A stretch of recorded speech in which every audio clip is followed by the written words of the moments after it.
Hey folks, all right. Thanks for listening. It's the holiday episode, Two in the Cooler, coming out on Christmas Eve. So you know we've got an unreal Who Would Win of the Week Christmas edition for you guys. Be sure to listen and vote on that. And if you want to vote, you have to follow us on social media at Two in the Cooler, Instagram and Twitter. Vote in those polls. We put them up every week. So the poll will be out on Friday, Christmas Day. Who would win? It's going to be unreal. You don't want to miss it. And speaking of not missing things, if you don't subscribe to our YouTube page and watch those clips, you're really missing out. Okay? Listen. That's where you're going to get to see and hear all the stuff that Matt and I are talking about. Okay? Each week we take some of the best highlights from the show and full episodes, toss them up on YouTube. So make sure you subscribe to that. Okay, let's get down to business. This episode of Two in the Cooler is coming to you in affiliation with Instacart. Instacart, if you're listening to this right now, on New Year's, Christmas Eve, or on Christmas when this episode is dropping, look around right now, okay? Make sure you didn't forget anything at the store, because let me tell you something, you definitely did. You always do. We all always forget that one little thing. What are you going to do? Go run back out to the store? Especially on Christmas Day, on a big holiday day like this? No. Here's what you do. You get on Instacart. Okay? They have some of your favorite products from some of your favorite local store delivered right to your door in as little as 1 hour. And the best part is, Two in the Cooler listeners get free delivery on their first order of $35 or more. Hit the link in the show notes to get that deal for yourself right now. Thanks for listening, everybody. Thank you if you're new to the show. Thank you if you're coming back to the show. And as always, don't forget, share the episode with the people you love. For one thing, that helps us out a ton. And if you like the show, obviously the people that you like are going to like it as well, because you're a smart, cool person. You are a trendsetter. Set the trend by listening to Two in the Cooler and telling other people to listen to it as well. I cannot tell you how much we appreciate that. All right, here we go into the episode. Merry Christmas. Merry Christmas. It's actually not quite Christmas yet. Yeah, but it's Before gonna we be get into the Christmas. holiday stuff. It's going to be Christmas tomorrow. No, it's Christmas Eve tomorrow. Oh, right. No, but that's what I mean, because this is coming out that next day. Tomorrow. Yeah. So I was speaking. It'll be Christmas Eve to the general public, saying that tomorrow's Christmas, because that's when they're hearing this. When they're hearing this, but tomorrow's Christmas. not Christmas. Tomorrow's Christmas Eve For us, but tomorrow for them. When they're listening to this, because they're Christmas. hearing it on Thursday, so tomorrow. Okay, I understand. This is you're making this more complicated than the time travel. Oh, I get it now. Endgame. Yeah, but like those are the steps we had to take to get to this point. Did you see that? There's a lot of stuff going on. There's a lot of stuff. Okay. But the first thing I wanted to bring up was, did you see that? Dwayne Haskins, he's a quarterback for the Redskins, I believe. He got suspended, or no, he didn't get suspended. He got fined $40,000 for breaking protocol by going to a strip club without a mask on Sunday night. I did not see that. That's just a fun tidbit I thought I'd kick us off with. $40,000. But then, well, yeah, there's a similar problem that I just heard about today, which I don't know if they confirmed it in the last couple hours, but actually I should look it up. So we can be sure. Why? I want to know. So we thought it was. That's more fun. James Harden. A video came out of him. I heard something about this. Oh, I saw a tweet. So a video came out where it appeared that James Harden was like at a strip club without a mask and stuff. A similar situation, but they couldn't confirm that it was James Harden. And today is the season opener for the Rockets, and it looks like he couldn't play. He had COVID. No, because that goes against the NBA's protocol as well. So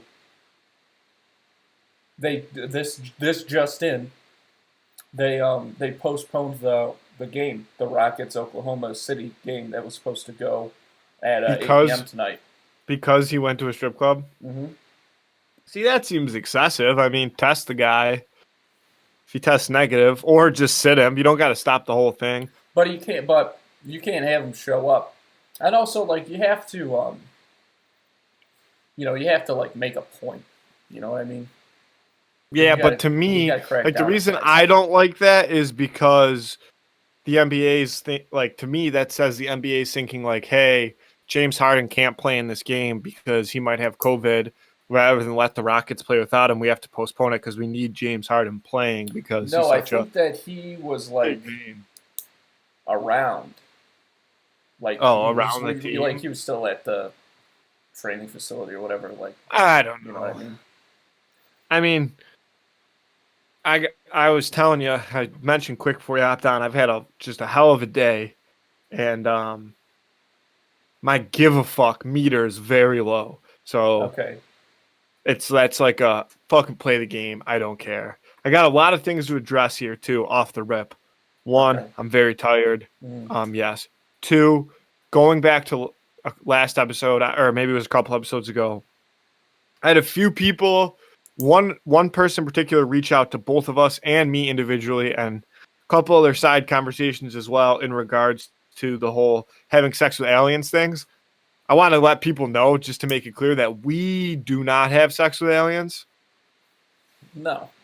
We were saying that in a world where like people traveled between galaxies and like, there was different life forms that wandered around different planets, then like different, you know, alien races would You are making it sound fornicate. like you have sex with aliens. Well, but this is the problem: is the point that we were trying to make when we first had the Yeah, conversation, yeah, right? So I yeah. was just trying to address that. You could have helped me. You were like staring at me, backing into a corner because I couldn't think I of the was right words laughing to say. because I didn't think that it needed to be addressed. Well, apparently it did because I received not only the text that we both received, but an additional text on the side. Uh-huh. I think people think that I'm losing my mind, but it was actually just a theoretical Yeah, scenario. of course, of And course. it wasn't us having sex with the aliens. No, it's just people that like go into space. Like that's why they do it. Yeah. That's why Musk is so adamant to get to And Mars. We then, all know this. yeah. And then the last thing on my things to remember before I forget was a lot of sports action going on right now. As Okay. far as, I mean, you got the Bills, you're talking Bills, AFC Yeah, champs. So you're talking they're hot. Home playoff game. Cuomo said they're working with the Bills, might even be able to get some fans in there. he better. I bet you he And got then, it's because he got a ton of backlash from everybody at the yeah, I airport. mean, yeah, Look, who crowds are not knows? the thing, but And like then, you say what you want, but if he starts going for the Bills, it's like he's got to look out. He's got to watch his back. He's well, done. he's very openly a Bill. Well, at least he pretends to be a Bills fan. I don't know if he, I don't. I've never talked to him I and think he's just questioned his attracted to the word his mafia. fanhood. But um, so you got the Bills. You got the NBA started last night. That's right. You got the IHF World Junior Championships for hockey start on Christmas Day, Wow. which is new because usually they don't start till the 26th, Boxing Day, but they're going Christmas Day this year. And then you've got the NHL, which just announced their schedule and their start date of January 13th or 14th. So you got a lot of sports action going on because you're going to have all that hockey.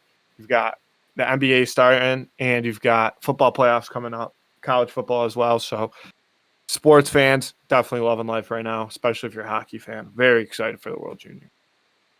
Yeah, I'm surprised. Why are they starting it so early? And where are they doing it?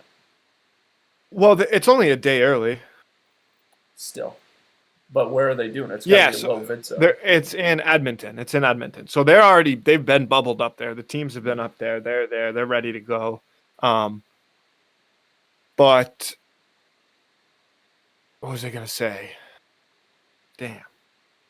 Oh, So this is one thing that I had to make sure I double check. The second that I heard that they were starting on the 25th, was once the schedule came out, when would like the different games be played on the 25th? Because, as you know, Christmas Day is a special day, and thanks to cable TV, you can actually watch A Christmas Story on repeat for 24 straight hours, which is something that we like to do on Christmas Day. But it ends at 8 p.m. So luckily, the Team USA does not play until 9:30 p.m. Eastern Time on Christmas Day. So I can watch as much of Christmas Story as I want, and then I can hop right over to hockey. Perfect scenario. Perfect Christmas, if you ask me. That's good. Minus the fact that we can't see anybody and everything's closed because of COVID. It's perfect Christmas. Right. Except for all that I stuff. mean, Absolutely. Well, that's good because the Nets play at 2, I think, on Christmas Day. And there's nothing better than Christmas basketball. But the thing I'll say about the World Juniors, not being much of a hockey fan, is that to me that's that's just about the best hockey you can watch because it's international, which always raises the stakes and is always a blast. And it's guys that I feel like have something to prove. Like a lot of these guys, this is like their last thing before they go into the league, right? Yeah, so it's funny that you say that. I mean, I wasn't gonna get too into it, but now you opened up a can of worms because being somebody who isn't that big of a hockey fan, you actually nailed it. It is by far the most entertaining and honestly like the best hockey that you can watch. And I know it sounds crazy because you're like, how could it be better than the pros? Well, these guys are all mostly 17, 18, 19, and low, not very many 17-year-olds, a few 16-year-olds squeak in on the team sometime.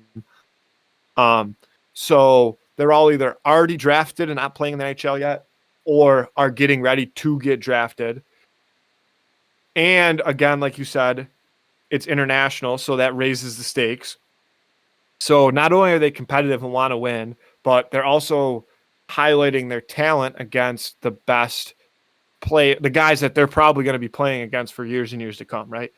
And I kind of think that it's almost like watching a super conference play a tournament in college basketball. Because with hockey, not everybody goes to college, you know what I mean? Like some guys go to college, some guys go play major junior in Canada. Some guys don't even, like go to college. They just go to the league or whatever. There's so many different possibilities. Whereas in basketball, it's all these guys who are the same age and the best at what they do playing against each other if it was like a power conference tournament. Mostly. Yeah, so it's just extremely exciting. Very fun hockey to watch. And yeah, you got young, and the reason I compare it to college basketball, sorry, my head's spinning right now, is it's like you're watching people that you know are one day going to be talented enough to, play in the league, but they're not there to get paid yet. They're still there because they want to be there and they're playing to reach an ultimate goal still. You know what I mean? Yeah. And not that, that doesn't so much bother me in the NHL, actually the NBA. That's one of the big reasons I don't love the NBA. But the World Juniors is just fantastic hockey. If you've got nothing going on, I would definitely check it out. And there's something exciting about when it's in Canada this year, so I guess it doesn't but when it's in like a European country or something, I feel like there's something exciting about, when there's games at like 4 or like 3 in the morning or whatever. In the morning, yeah. Yeah. Like that. I feel like that's always the best because then you can wake up. I know I've watched a couple good USA games over the years where like I have to set an alarm to wake up at 5:30 in the morning so I can watch the game. I agree that's a good game to watch. Yeah, that makes me almost understand why people like get to wake up so early to watch those royal weddings and stuff. Because I think that's dumb, but if like you feel the same way that we would feel about royal weddings that you do about sports. Yeah. Look, royal weddings, they've got their own level of competitiveness to them, but it's just not the same. No, I agree. Just not the same caliber players at the royal wedding. And you've got like, I'm curious to see what it'll be like with no fans, because it's also such an atmosphere thing. Like people get so behind it. You've been to a few World Juniors games when they were in Buffalo in 2011. And then, of course, when they were in Buffalo just a few years ago, they had that outdoor game at Bills Stadium was what it is now. So, I mean, it's just entertaining hockey, and anything can happen because they're young, and it's an emotional tournament, and you see a lot of like crazy, not necessarily upsets, but like swings. Like a team will be up 4-0 and lose 5-4, because they're young kids and they're emotionally invested in the game. It only takes one thing to completely change the whole momentum, and it's very entertaining. Yeah, it's good hockey. That's all I remember from watching it. Like I said, I'm not particularly a hockey fan, but like those were always good times. And yeah, I think the let's move. Let's get into the Bills then. With that segue. Yeah. So here's my biggest issue that I'm having. It's an internal issue, has nothing to do with the Buffalo Football Bills, but it has everything to do with the Buffalo Football Bills. This team's electric. We all know that. We're all behind this team like we haven't been ever before. The coaching staff, play it. We love it, blah, blah. Everybody who's a Bills fan knows that. That doesn't need to be said.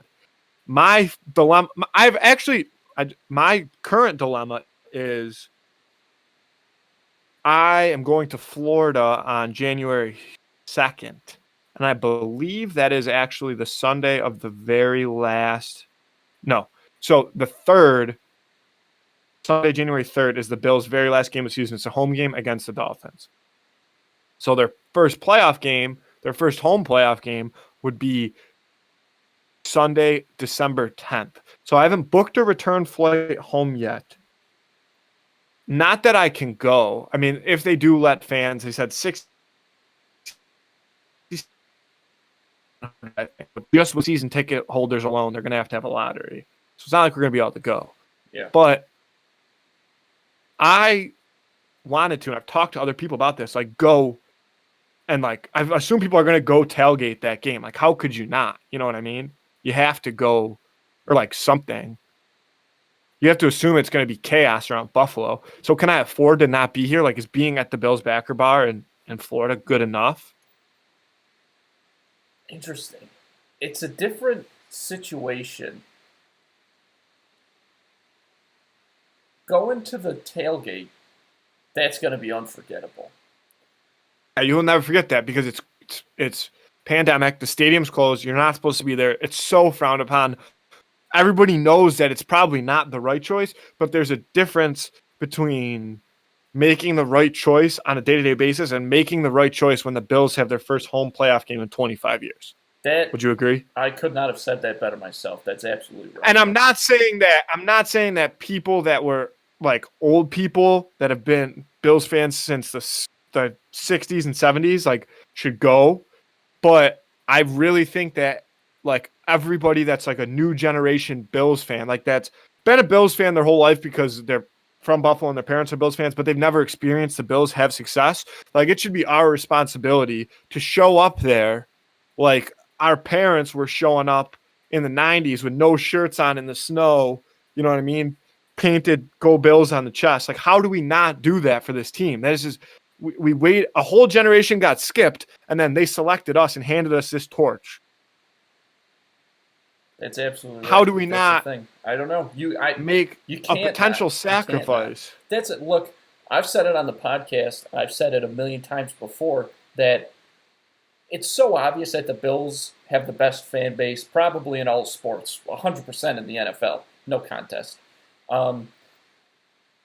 Because we say they probably do have one of the most passionate fan bases. Maybe not soccer. That's maybe not soccer. Yeah, well, like Premier League soccer. Yeah, that's crazy. That's a gray area. North America. Easily the best fans in North America. I mean, yeah, but I would say the craziest fans, like the most passionate fans. Yeah, okay, most passionate fans, for sure. So even look, you try and be as safe as you can. No shirt, but a mask maybe.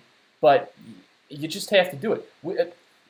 We can't finally when all this time when the Bills have been in these terrible positions and we've had to watch them and stick by them, we've still gone full-blown loose cannon and shown the world what Bills fans are all about. Now, when we're finally, like, it blows my mind not just that we're scaling this mountain, but that we're fucking getting recognized. That we have a team now that's getting recognized constantly. We got 5 All-Star Pro Bowl players, whatever.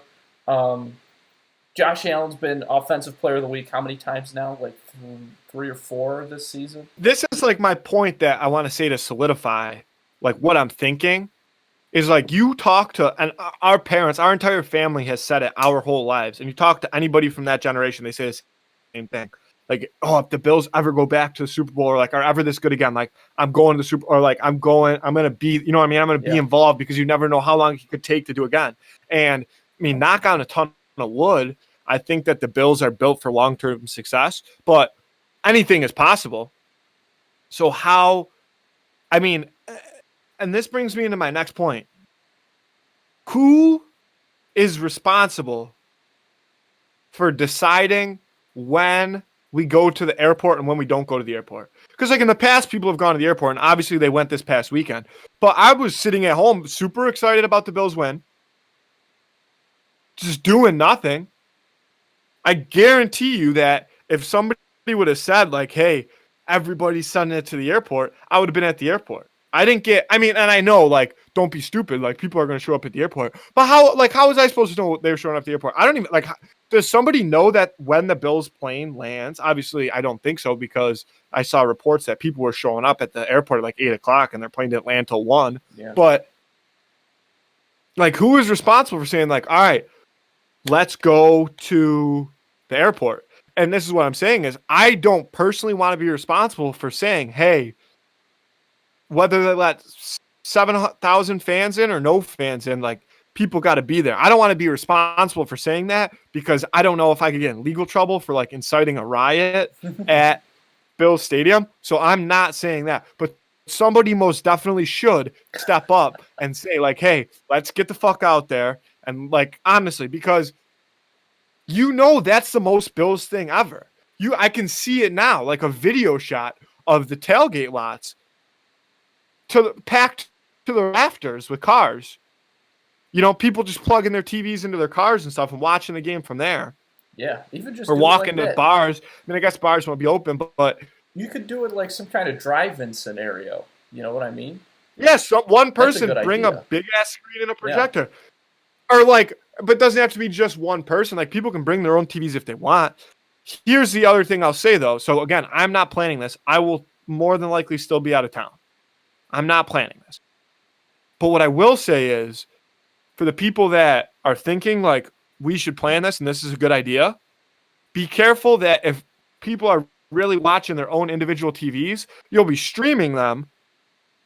So you worry about if so many people are streaming the game near you and their Wi-Fi is a little bit quicker than yours and their stream's a little bit ahead of yours, then the whole game, they're going to be 2 plays ahead of you. And nobody wants that. I've dealt with that in my own apartment, sitting downstairs watching a stream and hearing the upstairs people cheering. You know, that's the worst. You don't want that ever.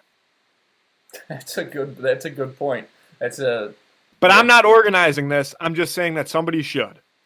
Because it's the right wrong thing to do for a specific group of people, a specific age group. It is the right wrong thing to do. Would you agree? I couldn't have said that better myself. That's absolutely true. You can't, with everything going on, you still can't wait for something your entire life and not go for it when the moment finally arrives. And that's what's happening right now. The moment has finally arrived. And it's been since before either of us were born. Yeah, that's what I mean. More than my entire life. Yep. A long, long time. Like, I just don't. I mean,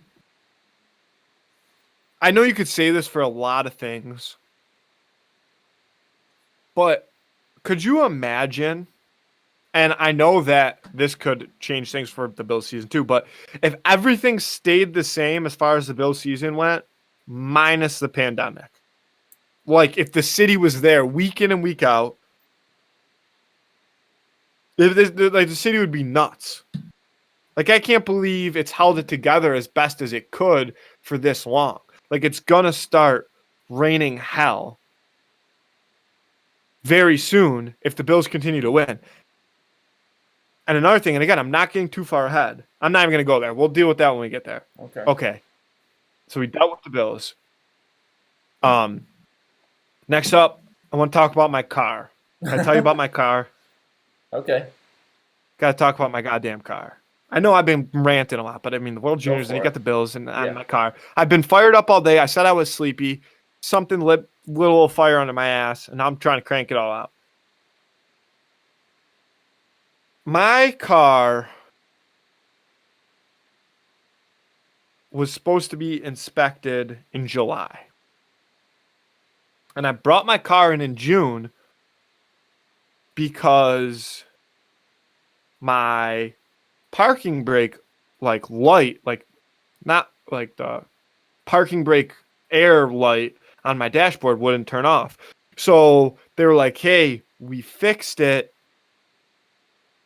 And since your inspection is done in like another week, we pretty much made sure your car would pass inspection. So just bring it back in a week.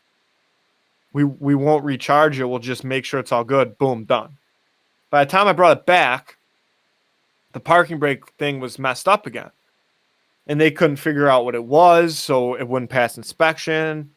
So they couldn't figure out what it was. But they were like, drive it for a little bit, and hopefully it'll turn off of what we did, blah, blah. So I drove it for a while, never turned off, brought it back again. They're like, we don't know what the fuck's wrong. You got to bring it to a dealership. So fast forward like a month and a half now, because I'm lazy. I finally bring it to the dealership yesterday. Because in my mind, I'm thinking, my car is way over expired. So I know you're not supposed to drive like that, but it is what it is and now that it's Christmas time and then I'm going to Florida, by the time I come back from Florida and it's mid-January, how am I going to like drive my car around if the inspection sticker is still red, but at that point, pretty much everybody should have a blue inspection sticker. Everybody should, actually. There should be nobody that has a red, you know what I mean? It's an easy tell to tell if, so I'm like, I got to take care of this. So I bring it to the dealership yesterday. Day goes on. Get a call this morning. Blah, blah, blah, blah, blah. Parking brake, all this jazz. We're going to try to fix it. A couple hours later, I get another call. There's another blah, blah, blah, blah, blah. So then I finally call back a little bit after that. I'm like, hey, like, do we know when my car's going to be ready? Nothing. So I got a call just a couple minutes, like just before we hopped on. And they're like, hey, your car's finally ready. Passed inspection. It's good to go. So I should be very happy about this. But it's been such a long process. And to top it off with going like pretty much 2 full days without a car, I'm done. My mind has been lost. I'm sick of dealing with cars. I'm sick of dealing with my car. I wish somebody could give me something that would never break, even if it was a bicycle. I would ride a bike to make sure that I never had to deal with mechanical issues again. Should get a horse and buggy. But I mean, there's no solution. I mean, what if my horse dies? What if my horse breaks a leg and then I got to put it down? That's even worse. Okay. I can't put a horse down. I can't look a horse in the eye that I bonded with. And then you get a new horse. It's a win-win. So I'm just allowed to eat horse meat, though, because I can't go anywhere if I don't have another horse. You trade? So we're just eating horse? Well, yeah. I mean, you have to eat it just because you have so much in the first place. And then you call somebody, you say, hey, I got all this horse meat. I will trade you a live horse for a little bit of this horse meat because it's a delicacy. Nobody wants horse meat. You can't eat it, though. It's illegal. Oh, is it? But really? Isn't it illegal to? I don't think you can serve horse to people like in the United States. I don't know if you can. I don't know, but I know that people in other countries eat horse, and that supposedly it's very. Okay, but we're not in other countries. My thing is, I'm just sick of dealing with car problems. Mhm. And also, like, this is my thing. Part of me is like, because I like cars, like I like to look at them, I like to know like basics about them, but I'm not like a big I want to fix cars myself guy. And that's why that's why like having to bring my car to the shop and stuff drives me crazy, because I don't know how to fix it and I don't want to know how to fix it, but they're supposed to know how to fix it and they still don't know how to fix it. And then I drive around for 4 months with it, my car expired or inspection, whatever. Yeah, I don't know what to tell you. It's tough, but you know, that's what we got right I have a question for you. now. Okay. You got the Knicks Christmas sweater on for the Christmas episode, or was that just what you I wore have the today? Nets Christmas sweater on Nets, for the sorry. Christmas episode. That's correct. So you just chucked that bad boy on? No, I wore it all day. Oh, so it wasn't for the Christmas episode. But I wore it. I put it on earlier, knowing It was that for we the would Christmas we'd season. get on. Yeah, we would be getting on. That's fair. Yeah. Also, they That's really all I had. slaughtered yesterday. That's all you got on the car. You know, when I had Diamante, that thing gave me a lot of problems, and I looked into. Can I say one thing though, and this is not meant to spark an argument, and it's not meant to be rude, but I'm gonna say it anyway. Go ahead. Go ahead. We all know what you're gonna say. Go for it. The difference between the issues that I've had with my car and the issues that you had with your car. Wait, I'm about to sneeze. Sorry, you. folks. There might be another one coming, just FYI. The issues between. Okay, we should be good now. I'm usually no more than two sneeze kind of guy. But my nose, I don't know. I could kind of feel another one coming. The issues with your car were usually because of user error. No, I'm not talking about Yes. these issues. Like what? Like, do you remember that one time your car had to get towed from our driveway because? That wasn't me though. What? But it kind of was, No, it and I'll tell wasn't. you why. Okay, so yes, the car place didn't fix your brakes right or whatever. They No. fucked something Here's up. what happened. But you drove your car with locked brakes That's not true. all the way down our That's street. not Yes, what it was. is. No, Marks listen, might still be no, there. I'm going to tell you what the problem was. You got to let me tell you what the problem was. The problem was my car was so old that the bottom was completely rusted, and the caliper of the back right wheel. By the time I went from home to, or from the car place to home, had just rusted so much that it just broke. So the wheel would not spin. So it wasn't a brakes issue. And yes, I But did. I got. if your car was in, okay, go ahead. I was just so. Look, okay, fair enough. This was not a good idea, but I was in our neighborhood, and then the wheel would go for a little bit, and then it would skid again, and make these terrible black marks. So, as it happened, like right as I turned into the neighborhood, there's that stop sign. It happened right before the stop sign, and yes, I did continue driving because our house was right there. That was not a good idea, but that didn't cause any other problems. Okay, so follow-up question.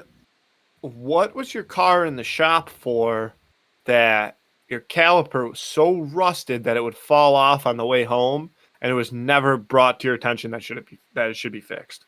Well, it's a tough thing to see, especially if you don't know what a caliper is, which I had no idea what it was before it snapped. Well, yeah, you don't, but these people were working. I know. I've also had issues with the caliper myself. Yeah, I think they were. I don't really even know also what it is, but like I know that you need them. Yeah. So if they're important enough to need and you're getting your car worked on, how does somebody look at one that's so rusted that's about to fall off?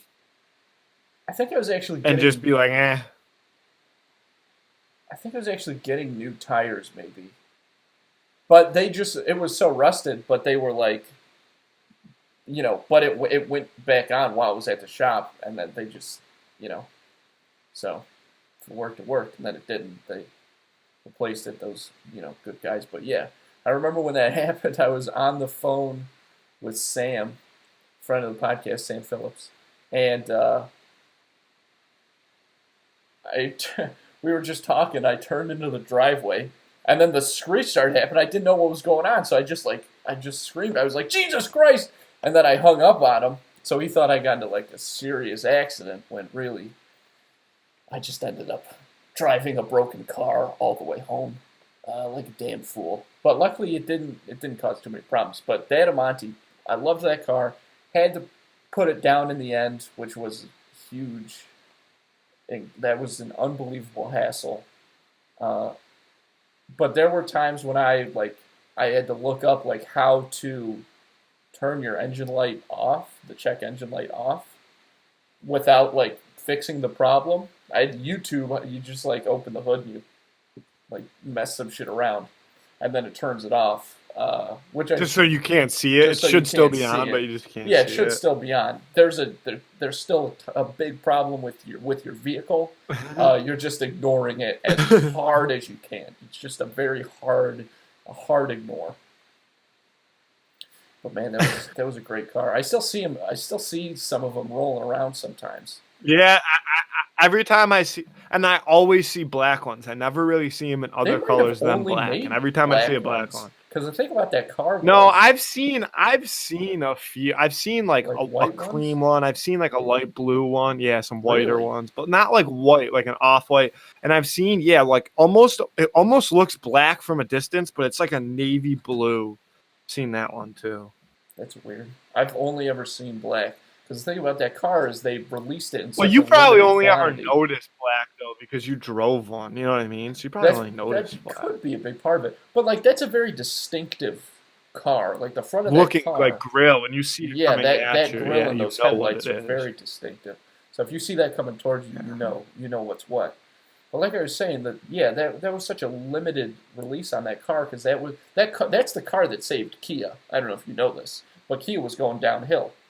So they put all their eggs in this basket. They were like, we're going to try and build something that's a little more upscale, a little more luxury than everything we've been doing. This is 2005. They literally put all their eggs in one basket. They do this limited edition Kia, whatever, relatively limited, Kia Monte, put it out there. It's a big hit, saved Kia. But the issue was, whenever there was a problem with that car, the parts were almost impossible to find and insanely expensive. The trim on both sides, there's trim that went around the doors.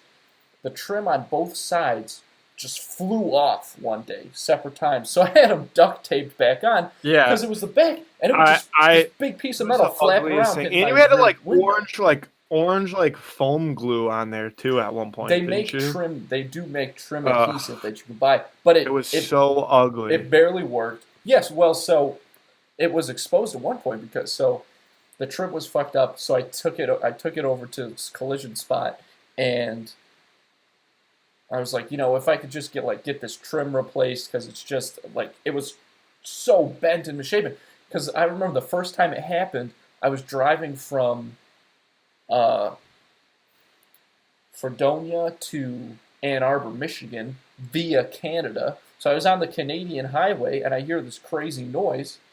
Doesn't look like anything's happening. And then I get in my car, and this thing flapping all the way across Canada, all the way across the Canadian highway. So that really messed it up. It got twisted. I tried to replace it, and this is just a thin piece of metal. That's all it is. I know what it was. I mean, I'm just explaining to get to my point. It looked so bad when it was like that, though. So, but I mean, what are you gonna do? I understand. What are you gonna do? Because I go in there and I'd like to get a replacement. Okay, we'll see if we can find it. It was $800 for that little piece of metal. Just for that little piece of metal. So I just ripped them off. I just had to rip them off, and it looked. That car, it did look gross by the time it was done, but what a man! It lived a long, it lived a long life though. It did. Yeah. Well, what do you say we get into a little Hooligan of the Week? I know we've been kind of all over the board, but it is Christmas time, so we do have a little Christmas action for the Hooligan of the Week.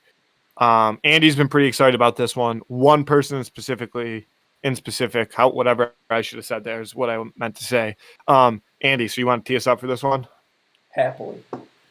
So we knew we had to bring it for this Christmas episode, and I think that this is one that will get the people buzzing. And that would be Kevin McAllister from Home Alone versus Tim Allen's Santa Claus. From the Santa Claus, Scott Calvin. Obviously, you can't have a Christmas who would win without bringing up Kevin McAllister, Macaulay Culkin's character in Home Alone. Just because he's like, he's like the king of Christmas battles, I guess. Yeah, no, without a doubt. I saw a pretty funny Family Guy clip that I'd never seen before on the internet yesterday, and it was like what would have really happened in Home Alone, and like the two guys walking in the front door, and the one guy looks back at there, he's like, "Oh, there's toy cars on the ground here, just like be careful." And the other guy looks over, he's like, "Oh yeah, and there's ice at the top of the basement stairs." And then like Kevin McAllister walks down the stairs and is about to say something, and one guy just looks at him and shoots him and goes, "No witnesses," and then they just rob the whole house. I actually watched the Santa Claus 2 today. It was on, and I was wrapping some gifts. I didn't watch the whole thing, but had a little gift wrapping break that I took while I was doing some laundry, and yeah. So I'm trying to think of which direction I want to go in first. I think in this scenario, are we seeing if Tim Allen Santa can like successfully break into Kevin McAllister's house? Or are they fighting? I think that's where both of their skill sets are going to shine. So I think that's exactly how we should set it up. Okay, so I like that. So I'll jump right into it. Kevin McAllister is the best of all time at duping people, though, like faking people out. That's clear. I don't know how he comes up with the ideas that he does, but he's very good at it. Tim Allen Santa Claus, though, is a powerful, powerful Santa Claus. Now, he doesn't really have... I mean, like, does he have magic powers? Like, what's the classification there? Because... Well... We do see in the Santa Claus 2, which I wasn't even going to bring up, but we do see in the Santa Claus 2 that he does have some type of ability to use magic to manipulate things because he gets all those gifts there, and he literally makes the mistletoe appear, in that same scene. Yeah. If I have a hard time fighting for Kevin McAllister in this fight because I do think that he's the best at what he does, but the Tim Allen Santa Claus, not only does he have, we'll just call it a hint of magic, but he knows like everything about every kid. You know what I mean? Like when kids walk up to him, he knows their names and he knows what they want for Christmas and he knows if they've been good or bad because he's been watching. Not to like make a cliche of it, but so you have to imagine that he somehow understands the way that Kevin McAllister's thought process works because he knows if he's being good or bad and he's watching him. He knows his name and stuff like that and what he wants without even having to do it. And I'm not saying that like he's like sitting there watching him set up per se, but like he has like that sixth sense of like he knows when they're sleeping and when they're awake. He knows when they're being bad or good. So I feel like he has the ability to tell somewhat what's going on in Kevin McAllister's brain. So with that, on top of the fact that he's got a little touch of magic, I think that he has a really good chance of winning this fight. Excuse me. That is an excellent point. We're getting right down to it. Sun Tzu's Art of War. Yeah, I Know dove your right enemy. in.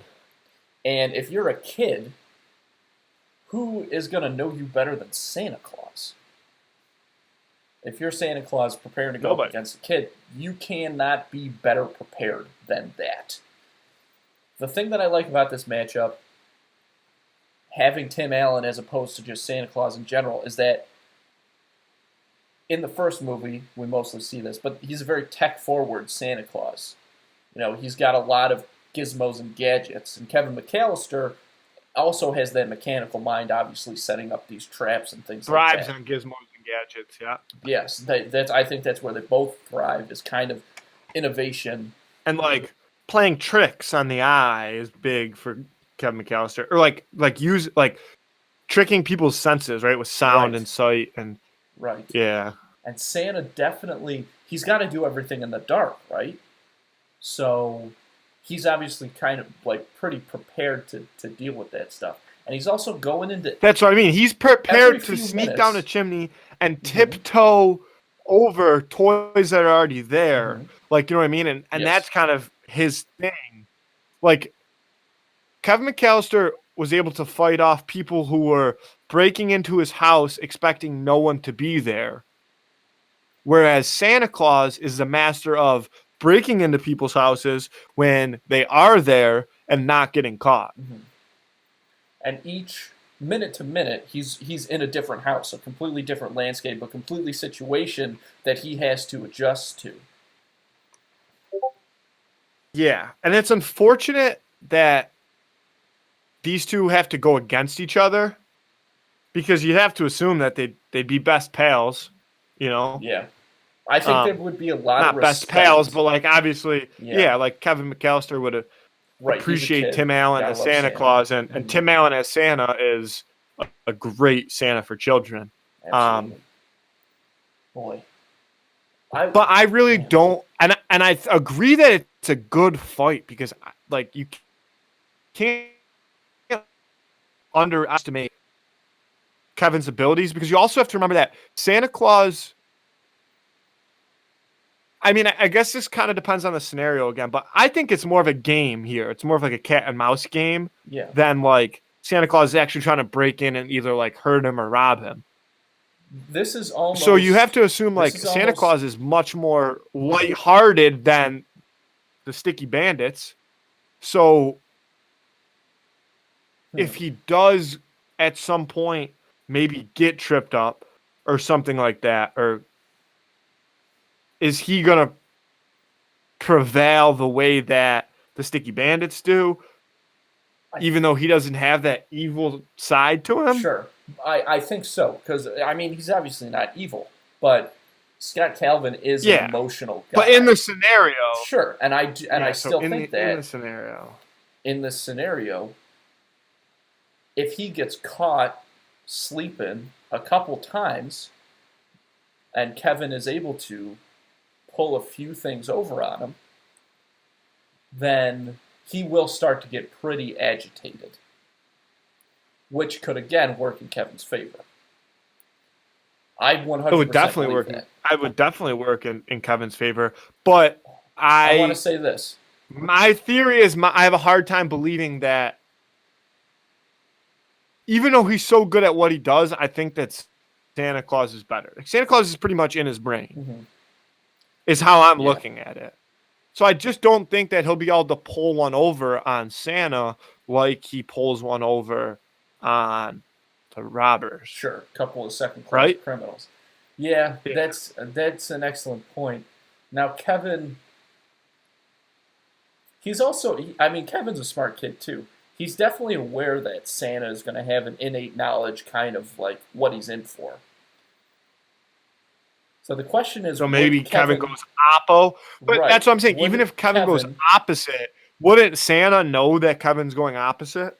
Yes. Now here's our problem, because we could keep going in loops like this all day, and that is why this fight is almost more of a mental altercation than a physical one. Oh, this specific fight is almost entirely mental. I don't Yeah. want to see Santa Claus kick anybody's ass, and Like, I don't want to see Kevin McAllister kick Santa Claus's ass either. So this fight kind of is would like to see is that. completely mental. Well, okay, but this is mental warfare, and I think that Tim Allen as Santa Claus is bright enough to know exactly what's going to come and where it's going to come from because he has a general understanding of what's going on in Kevin McAllister's mind. Yeah. Like, think about this. Yeah. Kevin McAllister, I mean, a lot of his like technique is based off of the use of toys, but who knows toys better than Santa Claus? I just talked myself into another great point. There you go. Jesus. I did not expect to be swayed so much. Me to bring the heat like this? Yeah. I brought the heat today You really on Who Would Win did. of the Week. Let's just make that clear, boy. So I'll lock in my answer right now. I'm going with Tim Allen as Santa Claus. Final answer for me. I'm going to let Andy think it out a little bit because I got him on the ropes. But honestly, I've given you a lot of good hard facts here. Yeah, no, absolutely. I mean, here's the thing. I don't know how you could still go Kevin McAllister. I do understand that there is that chance, but again, it's gun to your head. Are you thinking like what's more likely to happen? That chance that it does happen, or the larger chance that it doesn't? Right. Yeah. That's a great one. You know, that's coming into this, I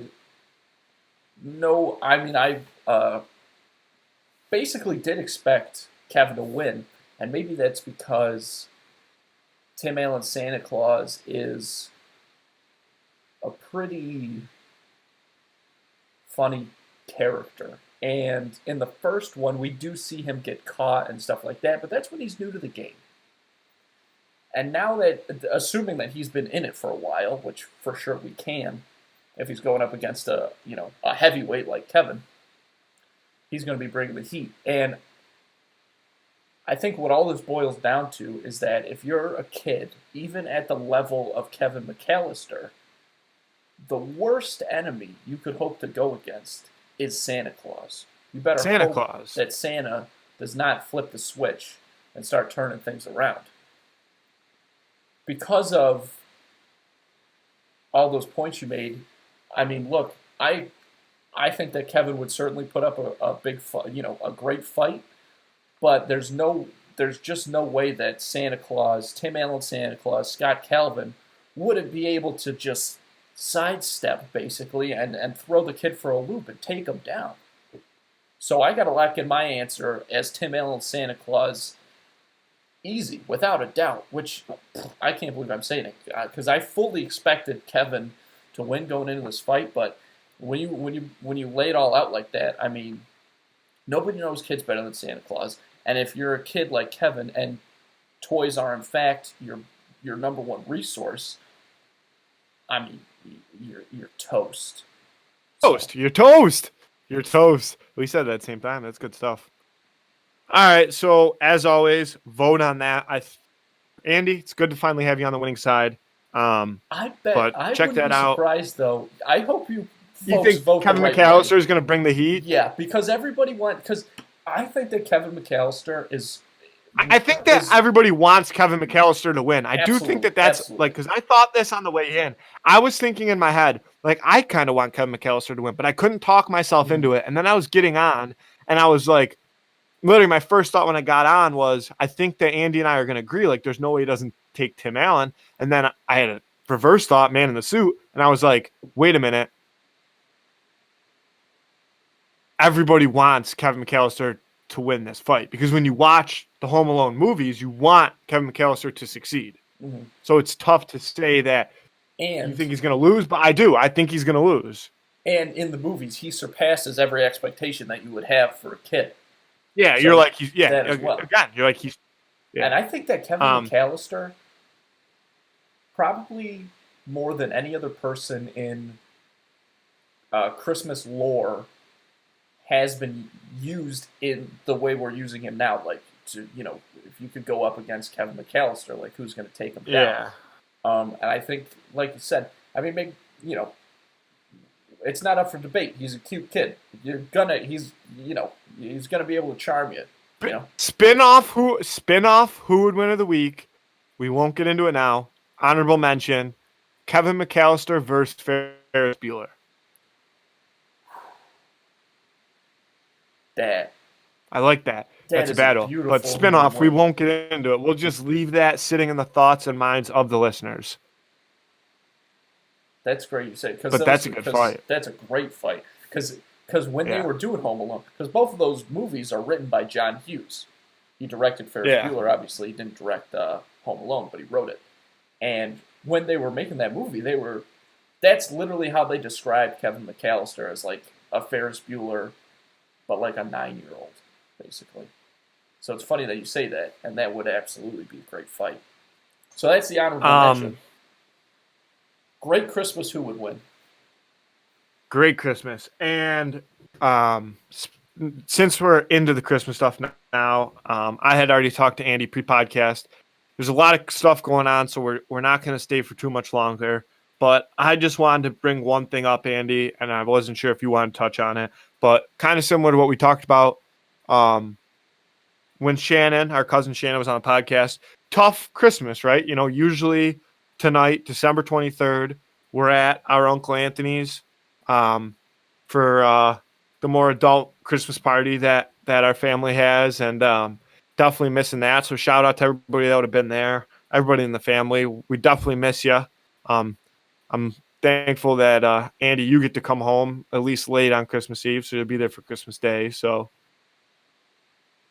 yeah, that's when we were when I was thinking when are we going to record this week? It's wild because typically we wouldn't be able to record on this day because we'd be at the party. Yeah, which is so weird to think about. Yeah, especially after it's almost, man, you look back on things and it's almost like poetic because last year was the most fun that party's been in a long time. It's always a great time, but last year just had a little bit of that extra magic. You know what I mean? You remember? Yeah. I remember people were singing. Yeah, never. I remember people singing. A song before. Yeah. Yeah. The whole underwear thing. And yeah. It's just wild, and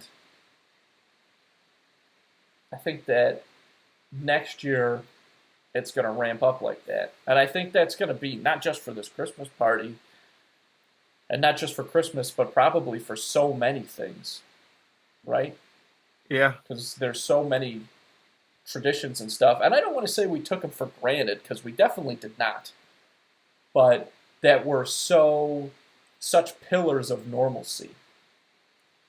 And now this year they're not they're I don't know what the word is. We realize I was going to say a luxury, but but that's kind of true. We realize kind of what a luxury that they were, and how lucky we have them. And so, once we get them back, we're going to cherish the shit out of them. Yeah, we're going to cherish the shit. We're going to spread Christmas cheer to every motherfucker that we can find. I couldn't have said it better. And all the other cheer too. Hanukkah cheer too. Kwanzaa cheer. Holiday cheer. Yeah, shout out to Kwanzaa. Andrew. Let me tell you something. Yeah, Kwanzaa gets a bad rap before you even go. Cut in. Kwanzaa gets fucked over. Now, I don't know anything about Kwanzaa. But I have no clue what it is. I have no clue what Kwanzaa. I don't know. And I'm not saying that in like a rude way. No, absolutely. We just don't. I don't know anybody that celebrates Kwanzaa, so it's not. I don't know it. But Kwanzaa gets so fucked over, and I'll tell you I was thinking this today because I was at work at the TV station, and I have to double check these promos before they go on the air. So the past couple weeks, they've been tossing. You got one for every day of Hanukkah, and just today they put the ones for Christmas Eve, Christmas Day, and the ones for Kwanzaa. So they taught the Christmas ones. They're only 5 seconds long, just like happy holiday, whatever. Holidays, yeah. And the Christmas one, it's this beautiful, ornate, like the graphic is like this beautiful, ornate painting, and there's lights that kind of flash through it. You know what I mean? There's movement, and it's gorgeous. You got Dancy on me there. Well, because that's the best. That's the only way I can describe it. I know exactly what you meant when you got Dancy. Yes. I knew exactly what that picture looked like almost instantly. Yeah, I got it. When we get right down to it, we're still monkeys. Some things can only be articulated through movement. And the Kwanzaa there's like 8 of them, and it's just a picture. It's like a clip art picture. It's the shittiest clip art picture I've ever seen. And I'm like, why are you even wishing these people a happy Kwanzaa when this is just giving them the middle finger? You're like, especially if they see the Christmas one. Happy Kwanzaa. There you go. Okay, that's enough out of you. They see the Christmas one, and then all of a sudden the Kwanzaa one pops up. It's a little clip art picture and a little word art that says Happy Kwanzaa. You say that almost as a joke. That's 100% what it is, Matthew. And I'm like, if I celebrated Kwanzaa, I'd be like, what the fuck? Like, you fucking assholes? Like, why do you even wish me happy? Short Kwanzaa? end of the stick. Honestly, I will like you short end of the stick. But regardless, a happy holidays to all. Gotta be safe, gotta be smart, but try to find time to enjoy the company around you. Reach out to those people that you dearly love so much. Yeah. And Puck. Try to enjoy it. Make the best out of it, right, Andy? Absolutely. Don't be afraid to reach out. Reaching out's the hardest thing to do. Last thing I'll say here, sorry, is I was talking about with Mom and Dad today, because I said, well, we're having Viola's for lunch tomorrow, right? And the three of us kind of looked at each other, and we were like, well, it's just going to be the three of us, but I guess we can go pick up 3 Viola subs. No need for the pre-order of 20 subs this year. Why? So you get one left over? Fuck that. I don't know. If we pick up 4, then we're picking up 5. Okay, that's fine. Go ahead. Okay, well then you take that up with the boss. I will. I'll call him tomorrow. I'll call him now. Yeah, give him a call. They're only half asleep, so. No, they were hitting the town a bit tonight. Had some errands to run. I had to talk to them earlier. But all right, Andy, what do you think? Good as time as any, or what? Yeah, absolutely. Listen, everybody. Have a great holiday. I'm excited about it. And Matthew, I'll see you tomorrow for Christmas Eve. And happy Christmas Eve to anybody who's listening. Sir, happy Christmas Eve and happy holidays, everything else, all that good stuff. Absolutely. Go Nets. Fucking Alien. Go Bills. Go Bills. Go Bills big time. Go Bills. If the Bills... We're going to win. Yeah. Bills, Nets, fucking Alien. Okay, that's a to-do list. No. Bills, World Juniors. No. You only... Okay. We'll give our listeners permission to have sex with aliens once the Bills reach a certain point that we will not predetermine. Okay, yeah. But when you know. Like when you watch something happen goes out, and you're like, holy shit. Yeah. Yeah. That it's time You'll be like, this is when to go have sex with an alien. That's when not us, other people. Look, it's going on. Look, if it happens, it happens. Okay, you gotta look. If it's space travel, there are no rules. Okay, that's just the way it is. There's no rules in space. Rules are for the ground. Rules are for gravity. If there's no gravity, there's no rules. Okay, that's what it should be. You heard it here first, folks. No gravity, no rules. Alrighty, Andy, I love you. Happy holidays, everybody. Right, thanks for listening.